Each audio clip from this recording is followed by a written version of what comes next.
Today's programming is brought to you by NCTV45 and NC Radio 450, Newcastle's community television station.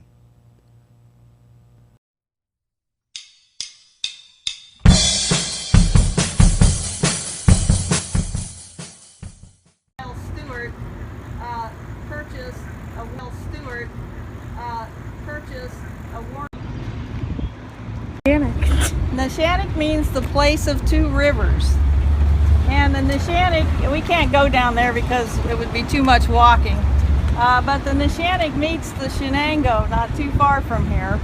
And so that was the place of two rivers.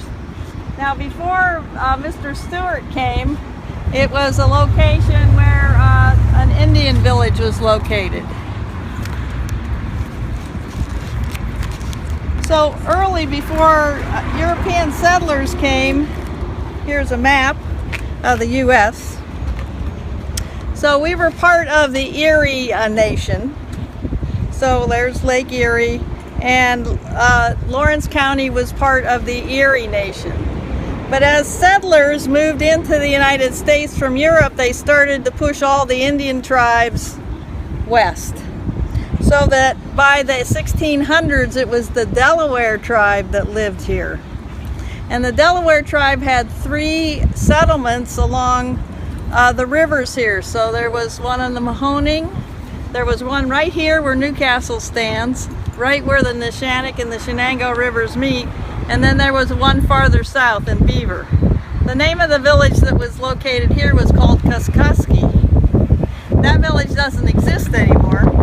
But some archaeologists have done some digging, and these are some of the artifacts that they found right where the village was.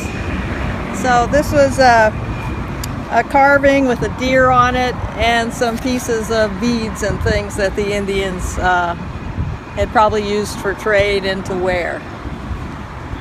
So the Indians were here until the settlers started to arrive. We didn't have any major battles here. But then they eventually moved even farther west, and then it became settled by the Europeans that were coming in, like Mr. Stewart.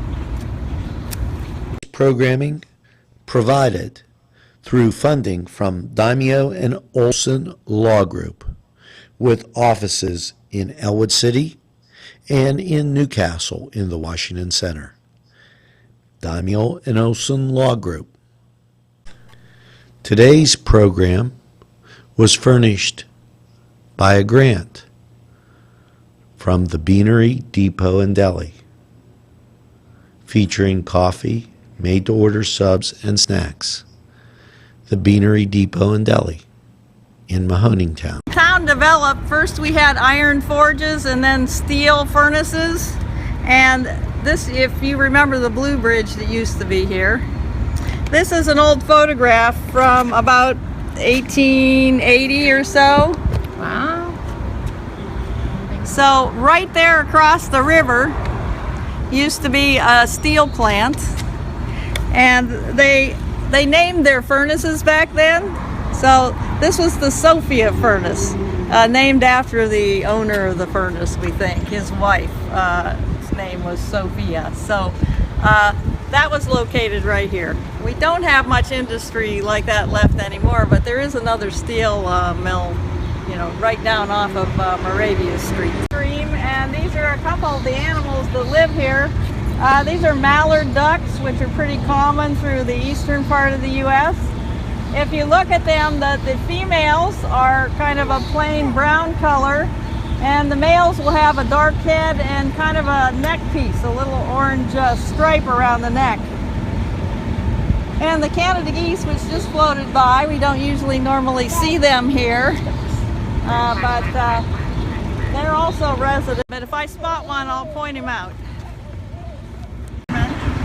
It's not a real natural trout spring because in the summer it gets too hot and the trout will die because it's too warm.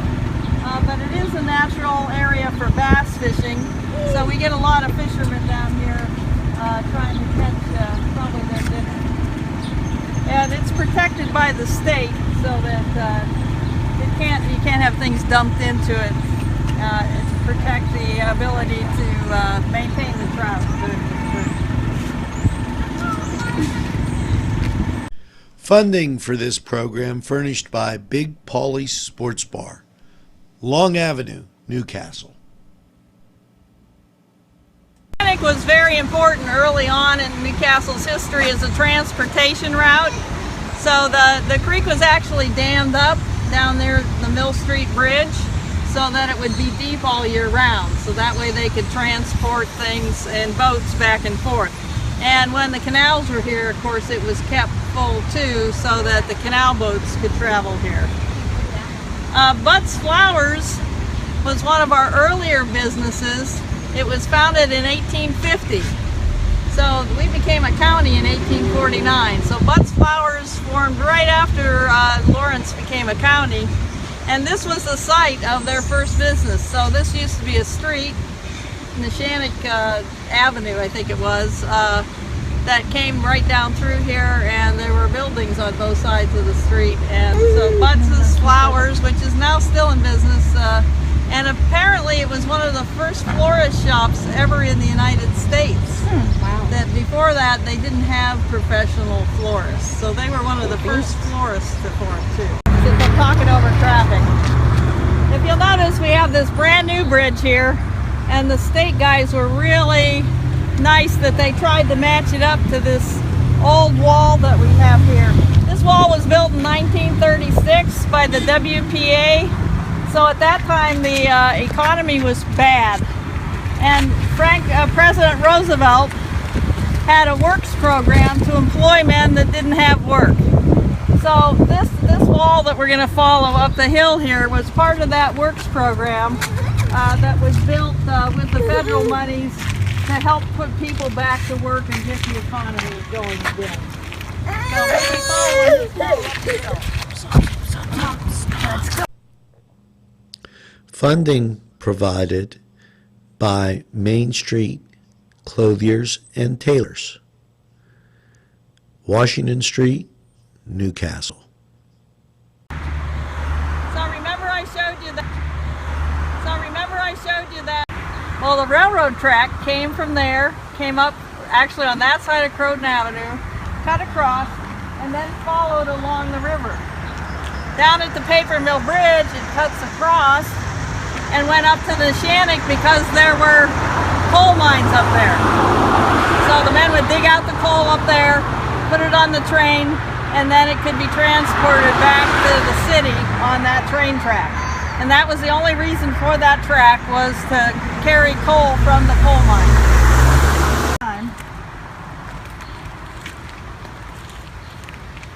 These rocks here are part of the Pennsylvanian age. And they're about 350 million years old. Now when these rocks were laid down, they were laid down as sediment.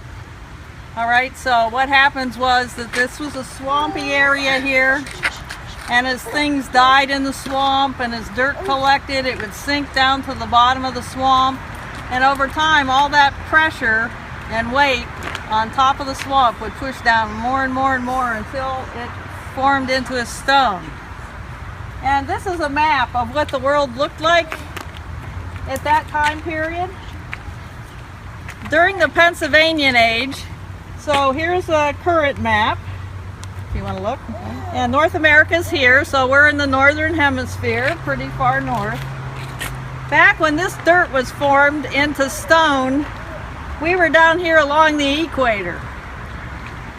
So Pennsylvania and the United States was along the equator, and it was through continental drift, as the continents drifted over millions of years, that North America actually moved farther north. So when these rocks were made, not only was it a swampland here, we were over the equator. So it would have been a hot, nasty swamp. It looked kind of like this. And that was the time when there were giant insects. Sometimes you see those in fossils. So that was the time period that these stones were made. And what do you think happened here? Some of the swamp made it bad, so all of it, like, it got weak and then it all fell down? Well, since this is stratified stone, as you can see, it's in layers. So what happened was a process called erosion. So this stone, since it's exposed to the elements and water and rain, what happens in the winter is water will get behind cracks in the stone, and when that water freezes, you know, ice cubes, if you freeze them, then water expands as it freezes. So it's like a little pry bar in there. So over the winter, when the water got behind this stone mass, it pried it open, it got loose, and then good old gravity said, well, time to come down. So this is a good example of erosion and how water, just the little bits of water, can bring rocks tumbling down the hill. And hopefully we're safe for now. Special thanks to Butts, Flowers, Gifts, and More in downtown Newcastle for their support and funding of this program. Butts Flowers, downtown Newcastle. And other stones were laid atop of these stones. But unfortunately, some of the neat stones, so we don't have any dinosaur fossils around here. And the reason for that is that layer where the dinosaurs would have been deposited as fossils is gone. The reason that layer is gone is because we had glaciers come down through here. So this is a map of Pennsylvania. And if you see the different colors, there were several different glaciers that pushed down from Canada into Pennsylvania. And here is Lawrence County right here. So the glaciers came down and they scraped off all that nice dinosaur stone. So we can't find dinosaur fossils here. And then when the glaciers retreated, not only did they scrape off the dinosaur stone, they made rivers go in different directions. So before the glaciers, the rivers went from east to west. After the glaciers, now the rivers move from north to south here in this part of Pennsylvania. So a lot of things have changed. And our last glacier here was 10,000 years ago. This is an invasive species called knotweed. Now sometimes species get brought to this country that aren't native of here, and this is an Asian plant. And knotweed grows from seeds, but it also grows by spreading its roots out under the soil. And there are areas in this area that are covered with this. Because this is so aggressive, it's going to grow on top of native plants and cause them to die. So what we need to do along this trail is to get all this knotweed out of here, because it'll just take over the whole trail if we let it. A special thank you to Tuscany Square Restaurant, Wilmington and Mitchell Roads, for providing funding for this program. Trash isn't too bad today. We have a problem in that people throw their trash way up there, and then when it rains, that trash gets rinsed down through this whole area. And as you can see, there are some plastic bags and a lot of plastic that's not recyclable. It's just gonna clog up the environment. So hopefully we can get some more volunteers out to clean this up a little bit more. But these can be, it took a lot of permissions to get a new bridge put in. Instead of putting a new bridge in, they put a big pipe in and paved over the top, which was a lot easier than getting permission to build a new bridge. And this works just as well. Again, this is another natural stream that runs down the hill.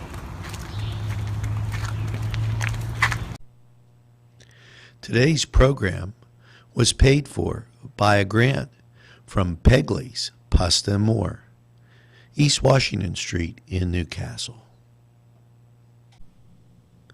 A special thanks to the YMCA for caring about the Lawrence County community and providing funding for this program. So Lawrence County had about a dozen iron forges to start out with in the early 1800s. Now, an iron forge was basically a big, tall brick construction. It was about 2 stories high with an interior in the middle where they created iron. Now, they had 3 ingredients that you needed to make iron. You needed the iron ore, which they could dig up locally. You needed limestone, ground up. Limestone's used to get rid of impurities, to take the impurities out of the iron to make it stronger. And then you needed a fuel. So when they first started doing the iron smelting, they would use trees to make charcoal, and the charcoal was the fuel because it would get hot enough. But after a while, as you can imagine, they started running out of trees because they kept cutting them down. But then they discovered that there was coal located in the ground around here, and coal could be used as a heat source, as the fuel. Now, coal was all right, but when they switched from making iron to making steel, steel needed to be hotter. So they needed to help out that coal to make it burn hotter. So they did a process that changed the coal into coke. Now, coke is just coal that some of the impurities have been removed. And to do that, you kind of cook the coal real slowly, and the gases that it gives off are the impurities. So this is what a coke oven looked like. They had these little ovens. They were called beehive ovens. They were round and had a little door in the front. They would put the coal in there, light it, and let it burn very slowly. This is what coke ovens looked like working. So this was the railroad track. This isn't from here, but it would have looked similar to this here. A railroad track going by. This is the top of all the coke ovens, so you can see all the steam and the heat coming up out of there. And guys would work by hand, shoveling the coal in, taking the coke out. Well, we have some coke ovens right here, what's left of them. Oh, wow. So we're gonna go up and see these.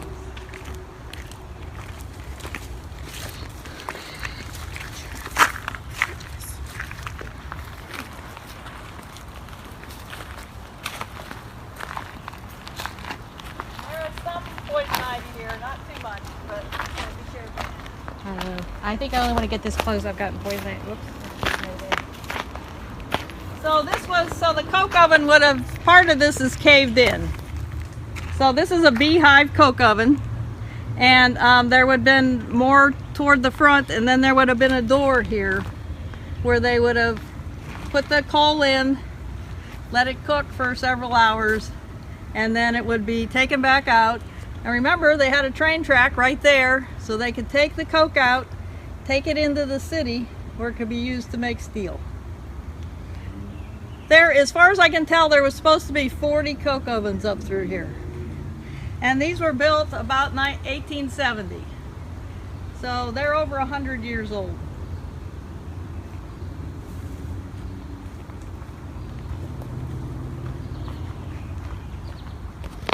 This program was provided through funding from Cedars Restaurant in Newcastle, Pennsylvania.